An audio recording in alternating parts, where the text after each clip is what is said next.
Hey guys, Tyboy here with Rectify Gaming, and it's the first time at PAX East in 2 years. So excited to be here. And I'm with Dre from Nosebleed Interactive, talking about Arcade Paradise.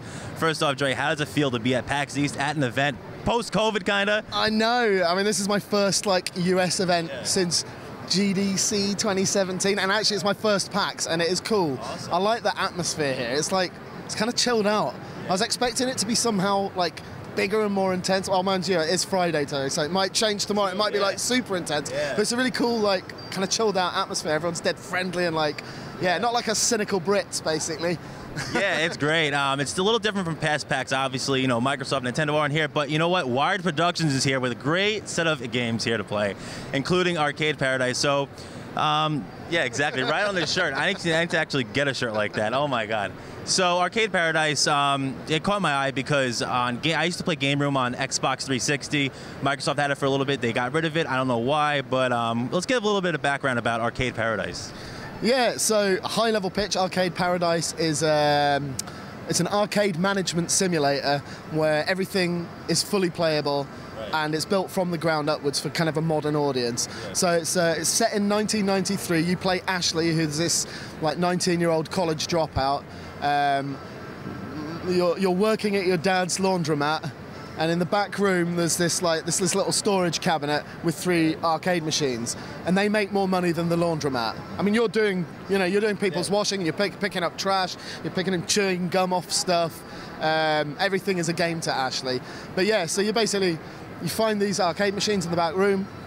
They make more money, so you go on your 386 PC in the office, and from the interweb, you order some new arcade machines which get delivered the next door, and that's where the game really starts. You start building more buying more arcade machines, knocking down a wall, putting some neons in, a nice sticky, disgusting arcade carpet, and we really wanted to build that sort of atmosphere of really walking into an arcade. So the sights and the sounds and the smells and the reflections of all the neons in the screens and that sort of stuff. Right. So I think we're getting there. We're getting there.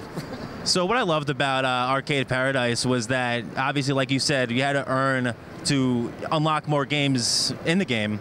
So basically, I could work at the laundromat, clean up the garbage, do the laundry. So I wanted to talk about the game, the games, like you said. One of them was Woodland. Oh, Woodgal's Adventure. Woodgal's Adventure. So now that game you said takes quite a few hours to beat.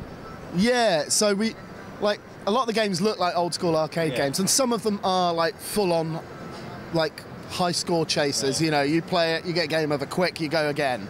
But some of the games they look like old school arcade games, but they're kind of more modern. You know, they save your progress. You know, you have a full story within them. So Woodgal's Adventure is one of the kind of bigger games that probably takes about 2 hours to unlock endless mode in.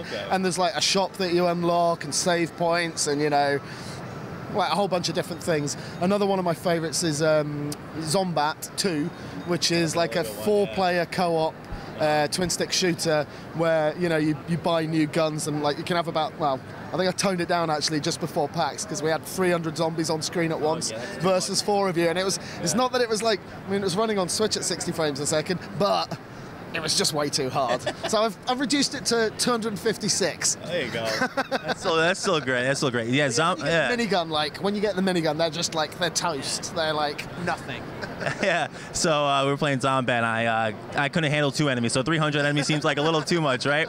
My favorite game was Cyberdance. Now, the way you guys had made it the way you guys made it was really good. I thought. I was using a D-stick or whatever.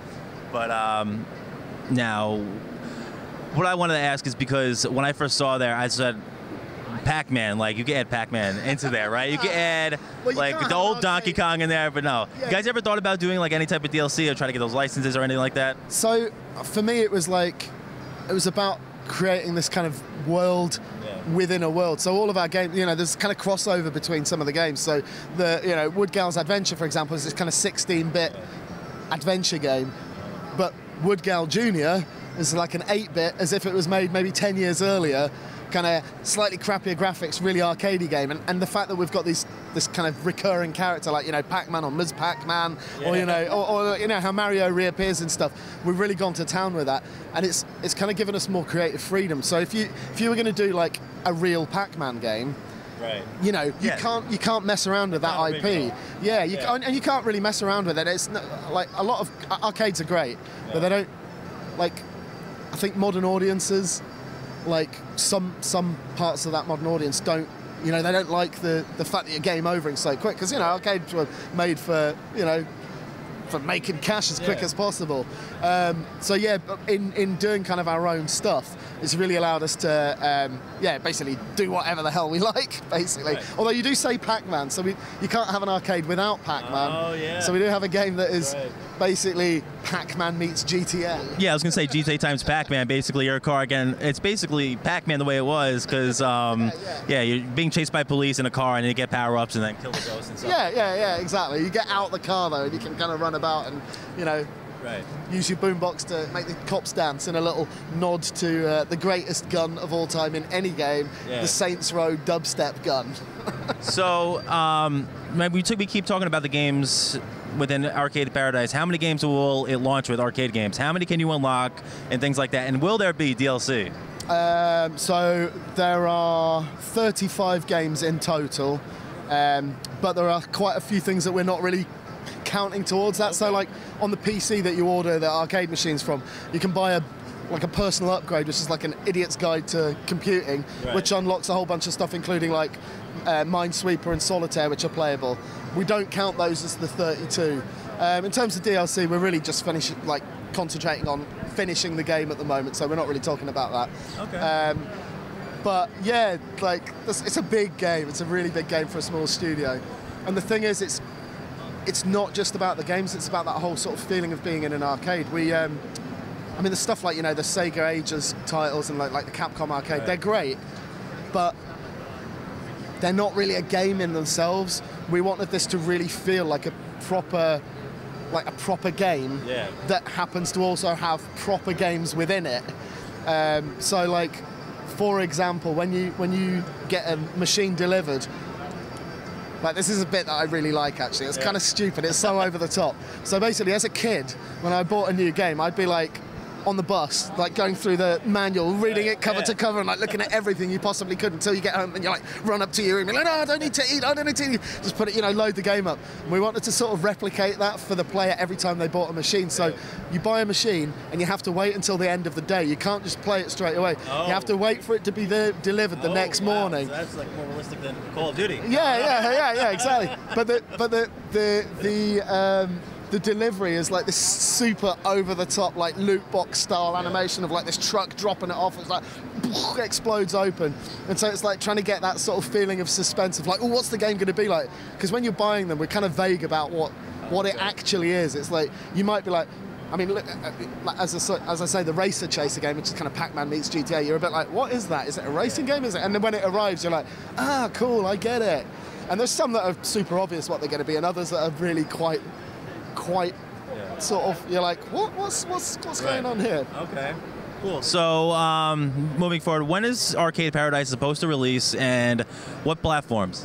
It is all platforms. So Nintendo Switch, PS4, PS5, Xbox One, Xbox Series, Steam, GOG, Epic, Luna, basically just about every platform you could mention. So what about, what about VR? No VR version, right? No, we are very much concentrating on getting this done to the highest quality we possibly can. And it's this summer, to answer the main, this summer basically. This summer, 2022, all right. Well, thank you, Dre, for taking this time to talk with us, and make sure to stay tuned for more PAX East interviews and more content on Rectify Gaming, and make sure to subscribe. See you guys later.